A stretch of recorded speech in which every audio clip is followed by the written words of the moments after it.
संविधान और कॉन्स्टिट्यूशन में जमीन आसमान का अंतर। कॉन्स्टिट्यूशन का मतलब जो कॉन्स्टिट्यूट कर दे, एक कानून बना दे।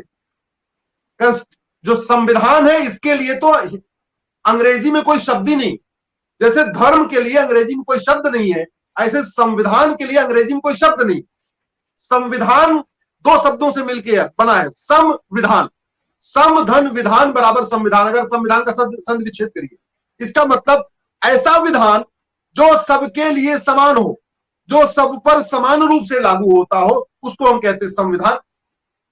और वास्तव में आज की डेट में तो बहुविधान चल रहा है। हम 8 अगस्त को, अभी आने वाली 8 अगस्त को, अब से 56-57 दिन के बाद, भाई साहब जैसे आपसे आग्रह किया था, हम लोग दिल्ली के जंतर मंतर पे इसी बात के लिए इकट्ठा हो रहे हैं। हम दिल्ली के जंतर मंतर पे 8 अगस्त को इसीलिए इकट्ठा हो रहे हैं, अंग्रेजी कानून जलाओ और संविधान लागू करो, सबके लिए एक विधान बनाओ। तो भारत के संविधान में माइनॉरिटी डिफाइन नहीं है, भारत के किसी कानून में माइनॉरिटी डिफाइन नहीं है, और माइनॉरिटी अफेयर मिनिस्ट्री बन गई, माइनॉरिटी कमीशन बन गया, माइनॉरिटी के नाम पे वजीफा, माइनॉरिटी के नाम पे लोन, माइनॉरिटी के नाम पे मकान, माइनॉरिटी के नाम पे दुकान, माइनॉरिटी के नाम पे दुनिया भर की योजनाएं। जबकि हमारा संविधान कहता है मजहब के आधार पे कोई योजना नहीं चलेगी, जो टैक्स का पैसा है वो मजहब के आधार पे खर्च नहीं होगा, ये संविधान कहता है। आर्टिकल 15 कहता ही है, और आगे भी इसमें लिखा हुआ है कि जो न तो मजहब के आधार पे टैक्स कलेक्शन होगा और न मजहब के आधार पे जो खर्चा होगा।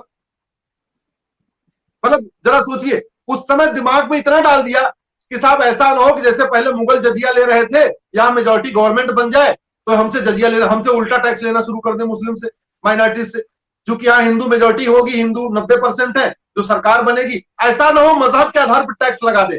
तो इस संविधान में लिख दिया गया कि नहीं, मजहब के आधार पर किसी से कोई टैक्स नहीं लिया जाएगा। अगर मजहब के आधार पर टैक्स नहीं लिया जाएगा तो मजहब के आधार पर खर्च कैसे हो सकता? बड़ी सीधी सी बात है, बड़ा कॉमन सेंस की बात। लेकिन टैक्स तो मजहब के आधार पर नहीं हो रहा है, लेकिन खर्च मजहब के आधार पर हो रहा है। और इसका नतीजा क्या निकल रहा है कि तमिलनाडु के मैं कुछ जिलों में होके आया, रामेश्वरम गया था, रामेश्वरम से मैं बाई रोड कन्याकुमारी गया, तो करीब 300 किलोमीटर का एरिया था। मैं वहां रुकते रुकते गया, थोड़ा बातचीत करते गया। पता चला कि इस माइनॉरिटी के चक्कर में वहां पे बड़े पैमाने पे धर्मांतरण हो रहा है। कैसे हो रहा है कि वहां पे माइनॉरिटीज को बहुत अच्छी खासी मात्रा में वजीफा दिया जाता है। अब पता चला कि वो मुसलमान है, वो ईसाई है, भले ही वो अमीर है, उसको साल के 10,000 रुपए मिल रहे जूनियर हाई स्कूल में, प्राइमरी की क्लासेस में, लेकिन जो गरीब हिंदू है उसको 1 रुपए नहीं मिल रहा है। अब अगल बगल का मकान, दोनों बच्चे एक साथ जाते, एक बच्चे को साल का 10,000 मिल रहा है, दूसरे बच्चे को कुछ नहीं मिल रहा है। जिसको जरूरत नहीं है, वो मुस्लिम है और क्रिश्चियन है, तो उसको 10,000 मिल रहा है। जिसको वास्तव में जरूरत है उसको 1 पैसे नहीं मिल रहा है। तो वो क्या करते हैं बेचारा, मरता क्या नहीं करता, गरीब आदमी क्या नहीं करे। वो हिंदू क्या कर रहा है, अपने रिलीजन वाले कॉलम में जब वो फर्स्ट में सेकंड में एडमिशन कराता है बच्चे का, तो उसमें क्रिश्चियन इस्लाम लिख देता है, नाम वही रखेगा, रंगनाथम, श्यामनाथम, जो भी अपना नाम वही रहेगा, रामनाथम, लेकिन रिलीजन वाले कॉलम में वो क्रिश्चियन या मुस्लिम रख देता है, केवल पैसे के खातिर। अब जब वो लगातार 10 साल 12 साल 12वीं तक बेचारा वजीफे के चक्कर में वो मुस्लिम मुस्लिम मुस्लिम मुस्लिम मुस्लिम या क्रिश्चियन क्रिश्चियन क्रिश्चियन उसके दिमाग में बैठ गया, तो फिर क्या है, अब कन्वर्ट कैसे हो, अब वो कैसे कन्वर्ट हो सकता है? तो एक तरीके से इस खेल में स्टेट स्पॉन्सर्ड कन्वर्जन हो रहा है। इस खेल में स्टेट स्पॉन्सर्ड हिंदुओं का कन्वर्जन हो रहा है। आर्टिकल 30 का आप जरा सोचिए, क्योंकि डिफाइन तो है नहीं कि माइनॉरिटी कौन है, तो हो क्या रहा है, लद्दाख में केवल 1% हिंदू, केवल 1%, उसको माइनॉरिटी नहीं कहते। 46% मुस्लिम है, उसको माइनॉरिटी कहते। 50% बौद्ध है, उसको माइनॉरिटी कहते। मतलब गजब का खेल चल रहा है पूरी दुनिया में, भाई साहब ऐसा कहीं नहीं चल रहा। संविधान की शपथ लेके संविधान की धज्जियां उड़ाना तो कोई भारत के नेताओं से सीखे। इसी संविधान की शपथ लेते हैं, इसी संविधान के नाम पे मोटा वेतन भत्ता बंगला गाड़ी लेते हैं, इसी संविधान की आड़ में पूरी जिंदगी पेंशन लेते हैं और संविधान की धज्जियां उड़ा रहे। बाबा साहब अंबेडकर को माला पहनाते हैं, बाबा साहब का अपमान कर रहे। संविधान बना कि संविधान कहता क्या है। एक बार पढ़ो तो भाई जरा संविधान में क्या लिखा है।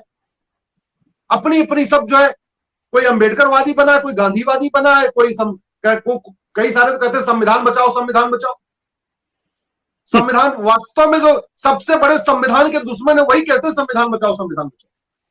तो आप चूंकि माइनॉरिटी को डिफाइन नहीं किया, माइनॉरिटी, मैंने एक आरटीआई फाइल किया सेंट्रल गवर्नमेंट में। मैंने पूछा कि माइनॉरिटी किसको कहते हैं और कितने परसेंट वाला माइनॉरिटी है और माइनॉरिटी को आइडेंटिफाई करने का तरीका क्या। मेरे पास आरटीआई की जवाब आया, माइनॉरिटी की कोई परिभाषा नहीं है, माइनॉरिटी को आइडेंटिफाई करने का कोई तरीका नहीं, हम कोई गाइडलाइन नहीं है। बस वो एक सा जवाब, हवाबाजी वाला जवाब आ गया, कोई नहीं।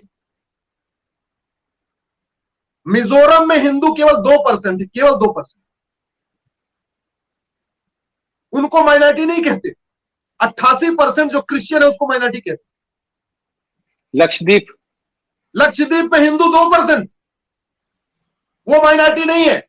97% जो मुस्लिम है वो माइनॉरिटी है। कश्मीर में हिंदू 4%, वो माइनॉरिटी नहीं है।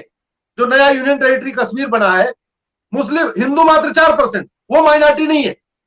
95% वहां मुस्लिम, वो माइनॉरिटी है। नागालैंड में हिंदू केवल 8%, हिंदू माइनॉरिटी नहीं है। क्रिश्चियन 88% है, वो माइनॉरिटी बने हुए। मेघालय में हिंदू केवल 11%, वो माइनॉरिटी नहीं है। ईसाई वहां 75%, वो माइनॉरिटी बने हुए। तो ऐसे ही आपका लद्दाख हुआ, मिजोरम हुआ, लक्षद्वीप हुआ,